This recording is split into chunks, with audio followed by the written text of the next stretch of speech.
उत्तर प्रदेश की योगी सरकार के 9 वर्ष का कार्यकाल पूर्ण होने के ऐतिहासिक अवसर पर जनपद के सर्किट हाउस में एक भव्य कार्यक्रम का आयोजन किया गया। इस गौरवशाली उपलब्धि को बेमिसाल बनाते हुए आयोजित कार्यक्रम में मुख्य अतिथि के रूप में प्रदेश सरकार के राज्य मंत्री कुंवर ब्रजेश सिंह और राज्य मंत्री जसवंत सिंह सैनी विशेष रूप से सम्मिलित हुए। दोनों मंत्रियों ने इस दौरान सरकार की 9 वर्षों की विकास यात्रा और धरातल पर उतरे बदलावों का विस्तृत ब्यौरा जनता के सम्मुख रखा। कार्यक्रम को संबोधित करते हुए राज्य मंत्रियों ने कहा कि वर्ष 2017 से पहले उत्तर प्रदेश की स्थिति अत्यंत चिंताजनक थी। उन्होंने पूर्ववर्ती सरकारों पर प्रहार करते हुए कहा कि उस समय प्रदेश में अराजकता, लूट खसोट, दंगे और माफियागिरी अपने चरम पर थी, जिससे आम जनमानस में भय का वातावरण था। मुख्यमंत्री योगी आदित्यनाथ के नेतृत्व में सरकार बनने के बाद प्रदेश ने विकास की नई इबारत लिखी है। आज उत्तर प्रदेश माफिया मुक्त और भयमुक्त राज्य के रूप में अपनी पहचान बना चुका है, जहां कानून का राज स्थापित है। उपलब्धियों का बखान करते हुए मंत्री ने बताया कि वर्तमान में उत्तर प्रदेश वन जिला वन प्रोडक्ट और वन जिला वन मेडिकल कॉलेज जैसी क्रांतिकारी योजनाओं के माध्यम से आत्मनिर्भरता की ओर बढ़ रहा है। प्रदेश में आज न केवल सुरक्षा का वातावरण है, बल्कि युवाओं के लिए रोजगार के व्यापक अवसर भी सृजित हो रहे हैं। उन्होंने विश्वास जताया कि वर्ष 2047 तक विकसित भारत के संकल्प के साथ विकसित उत्तर प्रदेश का सपना भी पूरी तरह साकार होगा। नेताओं ने जोर देकर कहा कि उत्तर प्रदेश आज देश के अग्रणी राज्यों में गिना जाता है, जहां बुनियादी ढांचा, कनेक्टिविटी और निवेश के अनुकूल माहौल तैयार है। प्रदेश की प्रगति की रफ्तार को देखते हुए यह स्पष्ट है कि उत्तर प्रदेश अब बीमारू राज्य की श्रेणी से बाहर निकलकर विकास का इंजन बन चुका है। कार्यक्रम में भारी संख्या में स्थानीय जनप्रतिनिधि और प्रबुद्ध जन उपस्थित रहे, जिन्होंने सरकार के इस 9 वर्षीय कार्यकाल की सराहना की। और समाज के गरीबों के उत्थान के लिए जो कदम उठाए गए हैं, इनको लेकर के जो कार्यक्रम हुए हैं, सुशासन के लक्ष्य को प्राप्त करने के लिए शिक्षा में, स्वास्थ्य के क्षेत्र में, पर्यावरण के क्षेत्र में, अन्य विभिन्न क्षेत्रों में, महिला कल्याण के क्षेत्र में जो कार्य हुए हैं, उन सबको लेकर के और सेवा क्षेत्र में उत्तर प्रदेश को एक नई पहचान उपलब्ध करवाने के लिए, उत्तर प्रदेश की आस्था को सम्मान देने के लिए जो कार्य हुए हैं, वो पहचान उत्तर प्रदेश की वहां से फिर से बनी प्रारंभ हुई है। इन सभी 9 थीम पर आधारित ये 9 दिवसीय वासंतीय नवरात्रि के कार्यक्रम से प्रारंभ के दिन से लेकर के अगले 9 दिनों तक, यानी 9वीं तक 9 प्रकार के अलग-अलग थीम पर आधारित कार्यक्रम प्रदेश भर में हो, इसके लिए जनचर्चा का विषय बने।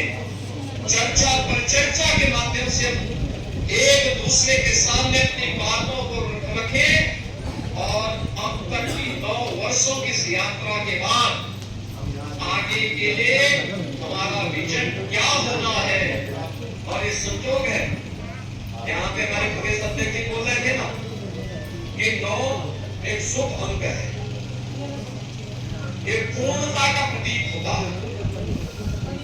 ये पूर्णता यानी हमने 9 वर्षों में जो किया है, अब इसको चर्चा पर चर्चा का विषय बना करके इससे निकलने वाले मंथन से, निकलने वाले अमृत से अब हम उत्तर प्रदेश की आगामी उस कार्य योजना को लेकर के कार्य करेंगे।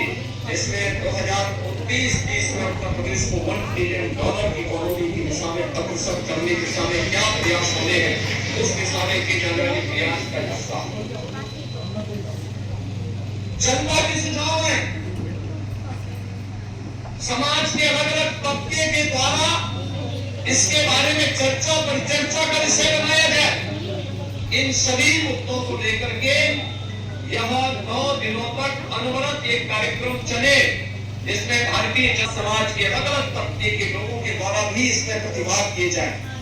विश्वविद्यालयों में, महाविद्यालयों में यद्यपि परीक्षाएं चल रही होंगी, लेकिन तब भी हमें युवाओं के बीच में, अन्नदाता किसानों के बीच में, कारीगरों के बीच में, श्रमिकों के बीच में, महिलाओं के बीच में, गरीबों के बीच में समाज के प्रत्येक तबके के बीच में हम जाकर के इनको चर्चा पर चर्चा का विषय बनाएं। जिन योजनाओं का लाभ मिला है उसकी चर्चा करें, जहां नहीं मिला। आज कार्यक्रम रखा गया था 9 वर्ष पूर्ण हुए सरकार के, क्या उत्तर प्रदेश सरकार के मुखिया पूज्य योगी आदित्यनाथ जी महाराज के नेतृत्व वाली सरकार के आज 9 वर्ष पूर्ण हो रहे हैं और 9 वर्ष की इन उपलब्धियों को जनता तक पहुंचाने के लिए इन 9 वर्ष पुनर्निर्माण के 9 साल से पहले का उत्तर प्रदेश और 9 साल के अब तक का उत्तर प्रदेश आप लोगों के सामने है। 9 साल के पहले का उत्तर प्रदेश अराजकता, गुंडागर्दी, दंगाग्रस्त प्रदेश, विकास में पिछड़ा हुआ प्रदेश, और आज उत्तर प्रदेश सुरक्षा की दृष्टि से हर व्यक्ति को यहाँ सुरक्षा प्रदान हुई है। कानून व्यवस्था की सबसे बेहतर स्थिति अगर देश के अंदर है, दुनिया के अंदर, उत्तर प्रदेश में है। उत्तर प्रदेश में चलने के लिए बेहतर सड़कें हैं। उत्तर प्रदेश में पेयजल की व्यवस्था को मुकम्मल रूप दिया गया है। उत्तर प्रदेश में बिजली की व्यवस्था है। बिजली 9 साल पहले बिजली के दर्शन कभी कभी होते थे, आज बिजली जाती नहीं है। यानी ग्रामीण क्षेत्रों को 18 घंटे, तहसील केंद्रों को 20 घंटे और जिला केंद्रों को 24 घंटे बिजली की आपूर्ति उत्तर प्रदेश के अंदर लगातार हो रही है। चाहे महिला सुरक्षा का हो, महिला सम्मान का हो, महिलाओं को रोजगार के अवसर प्रदान करने का हो, नौजवानों को उत्तर प्रदेश के अंदर 8.5 लाख से अधिक नौजवानों को नौकरी दी गई है। कहीं पर भी एक भ्रष्टाचार की शिकायत उत्तर प्रदेश के अंदर नहीं हुई है। उत्तर प्रदेश आज प्रगति के पथ पर आगे बढ़ा है। किसानों के लिए देश के यशस्वी प्रधानमंत्री नरेंद्र मोदी जी ने कहा था, किसानों की आमदनी को हम दुगना करेंगे। उत्तर प्रदेश में भी सिंचाई के संसाधन बढ़ाए गए। सिंचित क्षेत्र में लगभग 60 लाख हेक्टेयर भूमि सिंचित क्षेत्र बढ़ा है। उत्तर प्रदेश के किसानों को समय पर बीज, खाद, बिजली की उपलब्धता होगी और उत्तर प्रदेश के किसानों को उनकी फसल का उचित दाम मिले, समय पर भुगतान हो, इसकी मुकम्मल व्यवस्था की गई। उत्तर प्रदेश में 1 डिस्ट्रिक्ट 1 मेडिकल कॉलेज, यानी एक जिले के अंदर एक मेडिकल कॉलेज की स्थापना करके चिकित्सा सुविधाओं को विस्तार भी दिया गया है। अच्छे डॉक्टर हमारे बीच में, उनके पढ़ने की व्यवस्था भी उत्तर प्रदेश के अंदर की गई। यानी उत्तर प्रदेश आज हर क्षेत्र के अंदर आगे बढ़ा है, चाहे वो गरीब कल्याण की योजना हो, चाहे विकास का मामला हो, चाहे कानून व्यवस्था का मामला हो। हर क्षेत्र में आज उत्तर प्रदेश विकास के पथ पर आगे बढ़ा है। और ये 9 वर्ष उत्तर प्रदेश के नवनिर्माण के हैं। पूज्य योगी आदित्यनाथ जी महाराज के नेतृत्व में उत्तर प्रदेश एक समृद्ध उत्तर प्रदेश, सक्षम उत्तर प्रदेश, विकसित भारत का विकसित उत्तर प्रदेश। जब हमारा देश विकसित भारत होगा तो निश्चित रूप से हमारा उत्तर प्रदेश भी विकसित उत्तर प्रदेश होगा। इसी काम के लिए आज ये प्रदर्शनी का आयोजन किया गया है और किसानों को जो लाभ है उनको देने, कुछ योजनाओं का लाभ उनको देने के लिए पात्रों को बुलाया गया है। भव्य कार्यक्रम का आयोजन है और ये कार्यक्रम 7 दिन तक चलने वाले हैं। अपनी राय हमें कमेंट बॉक्स में ज़रूर दें। ऐसे ही लेटेस्ट अपडेट्स के लिए हमारे चैनल रॉयल बुलेटिन को लाइक, शेयर और सब्सक्राइब करना ना भूलें।